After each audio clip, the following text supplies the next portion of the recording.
said, I was producing stage shows in our street and I was actively encouraging people to sit on their own seats and pay money to do so. What is your role at Aberdeen Performing Arts? I'm Chief Executive of Aberdeen Performing Arts. Um, that role means I am chiefly overseeing all aspects of the business. But I'd like to think that as Chief Executive, my principal role is to kind of bring direction, bring strategy, bring the culture. I have an amazing team. I have a huge team, and they're amazing, and they're all incredibly good at what they do. So, as chief executive, it's about me harnessing that talent, ensuring we're getting the best of everyone in the team. How do you oversee AP's 3 venues, and how do they differ? We are very privileged to be the custodians of 3 incredible venues. I genuinely love every one of our buildings, and they make me smile on entry and just thinking of them.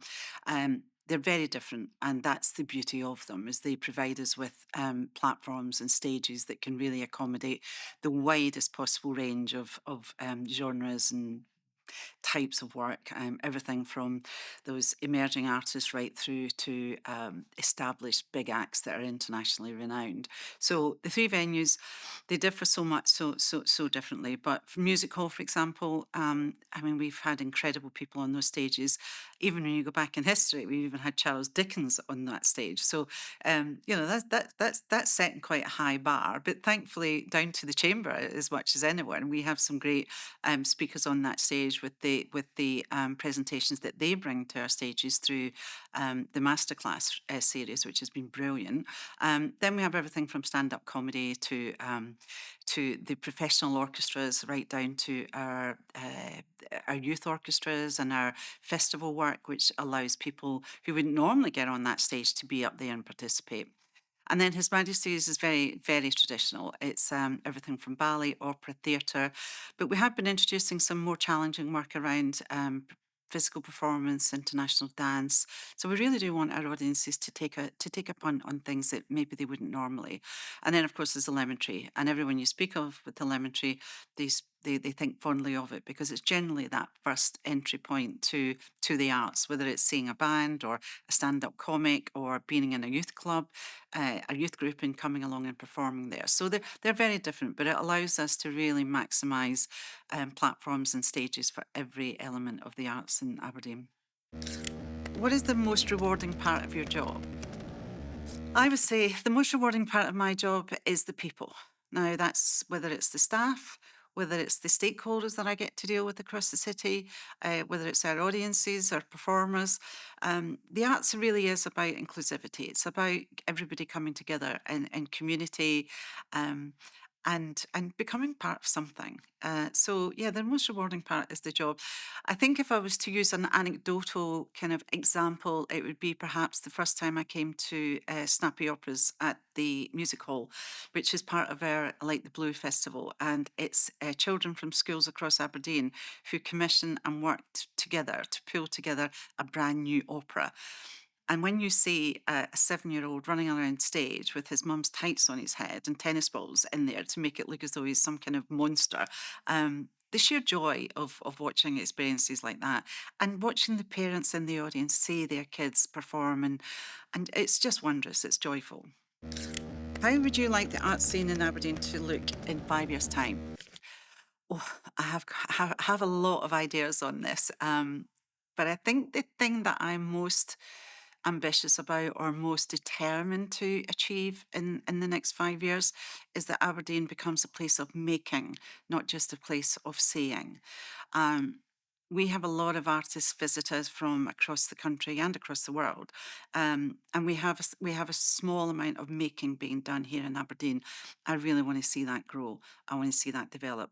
I want to see more opportunities behind stage, backstage, front of stage, producing, writing, designing, filming, regardless of what the element is within our sector. I would like to see much more grassroots being made here in Aberdeen, and that's something I'm working really hard towards over the next 3 to 5 years to see that happen.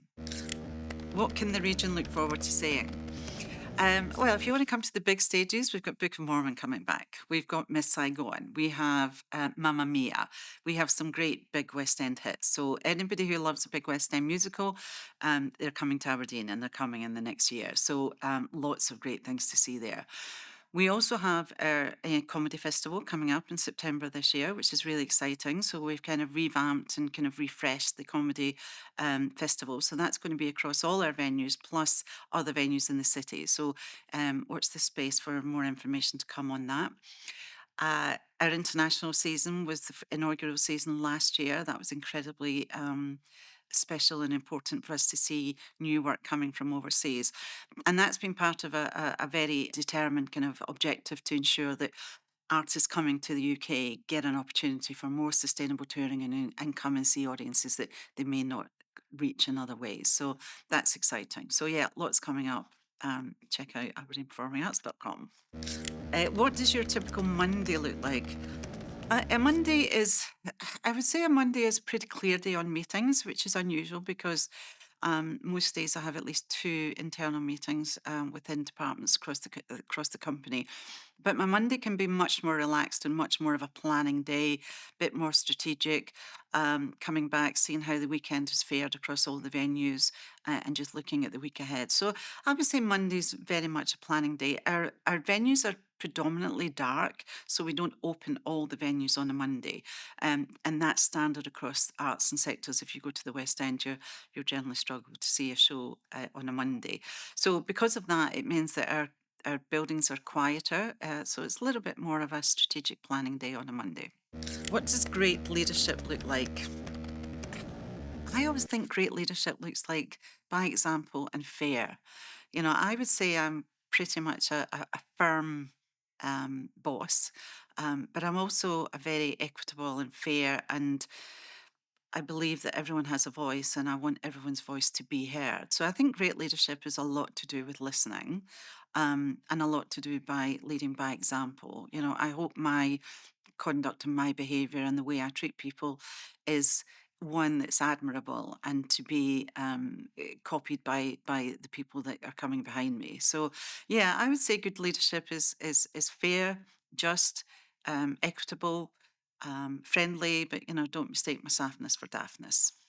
What did you want to be when you were a kid? I had an interview a few years ago for a job in Australia, and it was for a chief executive role in an arts organisation. And they asked me for an example of my entrepreneurship. And it took me back to when I was like 7 or 8, maybe 9, you know, around that age as a kid, where I was producing stage shows in our street and I was actively encouraging people to sit on their own seats and pay money to do so, to watch us putting on a concert and giving them broken biscuits. And so my entrepreneurial skill set started by producing shows. So I didn't realize at the time that working in the arts and being a producer was something that was in my DNA. But it clearly was, because I was very good at it at age 7 or 8. And I like to think I'm pretty good at it now. So perhaps that's what I wanted to be without knowing it, a producer of great theatre. Biggest misconceptions about your work? Um, it's probably that I have just fun all the time. And if that's the misconception, then that's fine. Because I do believe I have the best job in Aberdeen. I genuinely do. But, you know, it doesn't mean sitting in theatres and watching shows and traveling around looking for shows. It's not all about that. I have to balance the books. I have to deal with HR issues, which can sometimes be tricky. You know, I get to do the whole gambit of everything that it takes to run an organisation smoothly. But yeah, I think the misconception is sometimes that I sit in theatres a lot and I just get to see great shows and it's a lot of fun. But you know, we're running a very successful multi-million pounds income generating organisation. So yeah, I've got to do the hard graft too. Is it a rowie or a buttery, and how do you take it? I don't. I've tried the rowie and I've tried the buttery, which I think they're both of the same, and it just feels a bit like a squashed croissant to me. And I just haven't really got to them. So my and I don't do pastries in the morning anyway because I'm trying to stay off the carbs. But I think if I was to have one of them, it would be I've had it with soup at a dinner and I quite enjoyed that. So it's not a breakfast thing for me. I would be having it with a bit of Scotch broth.